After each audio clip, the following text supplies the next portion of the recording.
오늘의 사연을 시작합니다. 안녕하세요. 그녀와 처음 만나게 된 것은 4년 전 제 가게에 아르바이트 면접 보러 왔을 때였습니다. 그때만 해도 그녀에게 별다른 감정 없이 사장님과 면접 보는 사람이었습니다. 그녀와 처음 만나기 얼마 전에 아내와 사별을 하였고 그 충격에 회사도 나가지 않고 집에만 있었습니다. 그러면서 자연스럽게 회사는 그만두게 되었고 그래도 먹고는 살아야 되지 않냐며 지인의 권유로 편의점 창업을 하게 되었습니다. 한동안은 혼자서 24시간 동안 편의점에 있었습니다. 집에 가도 혼자 있는 것이 싫었고 우울한 마음에 극단적인 생각도 자주 들었던 시절이었습니다. 하지만 몇 개월을 그렇게 하다 보니 정말 너무 힘들었습니다. 그래서 아르바이트를 뽑기로 했고 그때 첫 면접을 보러 온 사람이 지금 교제 중인 그녀입니다. 그녀가 일을 하게 되었지만 집에는 자주 가지 않았습니다. 몸이 힘들어서 아르바이트를 뽑았을 뿐 집에 가고 싶어서 뽑은 건 아니었으니까요. 가게 창고에서 쪽잠을 자거나 잠깐 사우나를 다녀오거나 아니면 같이 매장에서 일을 하였습니다. 순간 혼자 일하는 것이 편할 텐데 사장이 같이 일하니 불편해하지 않을까 싶어서 정말 잘해주었습니다. 처음에는 저를 많이 어려워하는 것 같더니 시간이 점차 지나면서 저를 편히 대해주는 것이 느껴졌습니다. 그러면서 많은 곳에서 일해본 것은 아니었지만 여기만큼 좋은 곳이 없을 것 같다면서 오래 일하고 싶다고 하였습니다. 대학생이었던 그녀는 방학과 학기 중에 근무 시간에 편의를 봐주었고 지금까지 약 4년을 같이 일했습니다. 이제 졸업 및 취업 시즌이 다가오기 시작했고 나름 대기업을 다녔던 경험과 기억을 살려서 취업하는 것을 도와주었습니다. 그러면서 그녀의 자기소개서 등을 보면서 그녀가 살아왔던 삶에 대해서 알게 되었고 안쓰러운 생각도 많이 들었습니다. 어렸을 때 일찍이 아버지가 돌아가셨고 엄마와 두 동생들과 함께 살았는데 중학생 때부터 아르바이트를 하면서 집안 경제 도움을 주었고 대학도 안 가려고 하였지만 엄마의 권유로 다니게 되어서 등록금의 부담을 줄이고자 4년 내내 장학금을 받고 다녔으며 제 가게에서 일하면서 벌은 돈으로 자기 용돈 30만 원을 제외하고서는 전부 집 생활비로 가져다준 그런 착한 딸이었습니다. 그런 그녀에게 취업을 하게 되면 제 가게 일은 그만둘 것이 뻔했기에 미리 챙겨준다면서 퇴직금 명목으로 1,000만 원을 주었습니다. 그런데 그녀가 갑자기 울기 시작하는 것이었습니다. 조금 당황하기는 했지만 너무 고마워서 우는가 보다 했습니다. 그런데 자기 이제 여기를 그만둬야 하는 거냐고 묻는 것이었습니다. 이제 졸업도 하고 취업을 하면 당연히 그만둘 수밖에 없지 않냐고 역으로 제가 물었습니다. 그녀는 여기서 쭉 일하고 싶다고 하면서 저한테 아직도 제 마음을 모르겠냐며 펑펑 울었습니다. 이해하기 힘든 그녀의 말에 별다른 대꾸를 하지 않았고 더 다니고 싶은 더 다녀도 되지만 좋은 회사에 취업을 해서 일을 하는 것이 미래의 비전도 있고 더 좋을 것 같다고 말을 해주었습니다. 하지만 그녀는 취업에 대한 생각이 없다면서 그냥 여기서 저와 지내면서 일을 했으면 좋겠다고 하였습니다. 그러면서 저에게 좋아한다고 고백을 하였습니다. 저도 그녀를 좋아한다고 하면서 달래주었는데 이성으로 좋아하는 마음이 아닌 오래 알고 지낸 사람으로 좋아한다는 의미였습니다. 그녀는 저를 쳐다보기 시작하였고 정말 좋아하고 있었냐면서 재차 물었고 왜 그러면 제 마음을 아직도 몰라주었냐고 묻는데 이때 충분히 오해가 생기고 있다는 것을 알게 되었습니다. 그래서 알아듣기 쉽게 잘 타일렀습니다.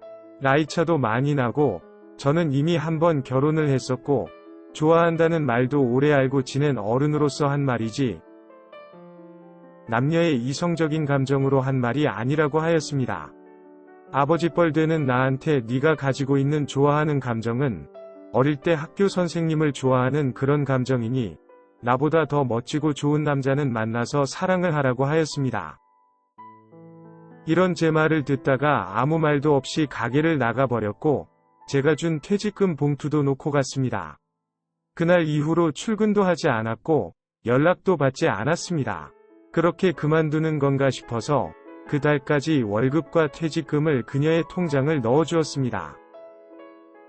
그리고 그동안 수고했고 덕분에 나도 처음 하는 편의점인데 잘 운영할 수 있었다면서 오고 가는 길에 시간 되면 한 번씩 들리면서 얼굴이나 보았으면 좋겠다고 문자를 남겼습니다.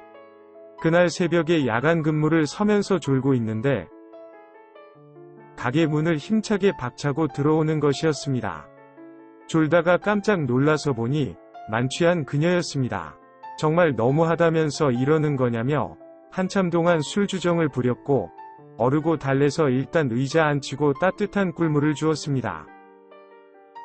펑펑 우는 그녀 손에 제 손수건도 주면서 울지 말라고 하였더니 왜 자기한테 이렇게 따뜻하게 대해주냐면서 이렇게 대해주면서 왜 좋아하는 마음을 이해해주지 않냐면서 술에 많이 취해 부정한 발음으로 한참 동안 투정을 부렸고 테이블 엎드려 잠이 들었습니다.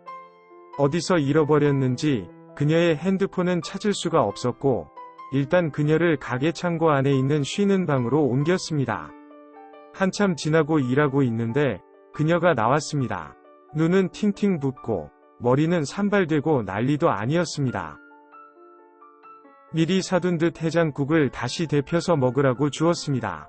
됐다면서 그냥 간다는 그녀를 몇 번이고 붙잡았지만 그래도 간다길래 돈 5만 원을 주면서 밥도 사 먹고 택시 타고 가라고 하였습니다. 진짜 자기는 여자로 안 보이냐면서 정말로 안 되는 거냐고 물었습니다. 여자로 보이고 안 되는 것도 아닌데 내가 너에게 어울리지 않은 사람이라고 말해주는 거라고 하였습니다. 게다가 내가 너랑 만나면 너의 어머니는 물론이고 주변에서 우리를 뭐라고 할 거라고 하였습니다. 그녀는 자기가 좋으면 되는 거지 다른 사람들의 시선과 생각은 중요하지 않다면서 다시 한번 생각을 해달라고 하였고 알았으니 들어가서 밥 먹고 가라고 하였습니다. 해장국 한 그릇 다 먹더니 계속 제 주변을 졸졸 따라다니면서 쳐다만 보고 있었습니다. 생각해보겠다고 하면서 집에 가라고 하였더니 자기 일하는 시간이라면서 일을 하겠다고 옷을 갈아입고 왔습니다. 하루 종일 고백에 대한 답을 요구하였고 생각할 시간을 달라고 하였더니 무조건 바로 답을 달라고 하였습니다. 알았다고 만나보는 걸로 하자고 답하자마자 갑자기 저에게 폭풍 키스를 날리면서 저를 계속 안고 있었습니다. 그렇게 키스를 하고 나니 저도 뭔가 설레는 것 같았고 아직도 잊지 못한 죽은 아내에 대한 미안한 마음도 들었습니다. 그날은 퇴근을 하고 오랜만에 집으로 갔습니다. 아내의 물건을 정리해둔 방에 들어갔습니다. 여전히 아내의 물건들을 보니 눈물이 났습니다.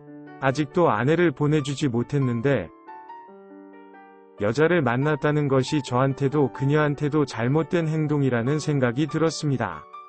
그날 밤 오랜만에 꿈에 아내가 나왔습니다. 한참 동안 안고 울었습니다. 아내는 저에게 잘 지냈냐면서 아직도 이렇게 슬퍼하면 어떡하냐며 그러지 말라고 저를 달래주었습니다. 그러면서 좋은 사람이 왔는데 왜 고민을 하고 있냐면서 잘 만나보라고 하였습니다. 그 꿈이 저 혼자만의 무의식에서 만들어진 것이라는 생각도 들었지만 아내가 실제로 옆에 있었다면 아마 그렇게 말해주었을 것 같습니다. 현재 결혼 같은 큰 일을 전제는 아니지만 그녀와 교제 중입니다. 주변에서도 대단하다고 하는 사람도 있고 욕하는 사람도 많이 있습니다. 일단은 주변을 신경 쓰지 않고 저희만 생각하면서 만나고 있는데 정말 잘못된 만남일까요? 오늘의 사연은 여기까지입니다. 구독과 좋아요, 알림 설정 부탁드립니다. 긴 글을 읽어주셔서 감사합니다. 구독과 좋아요 꾹꾹 눌러주세요. 꾹꾹. 알림 설정도 꾹꾹 눌러주세요.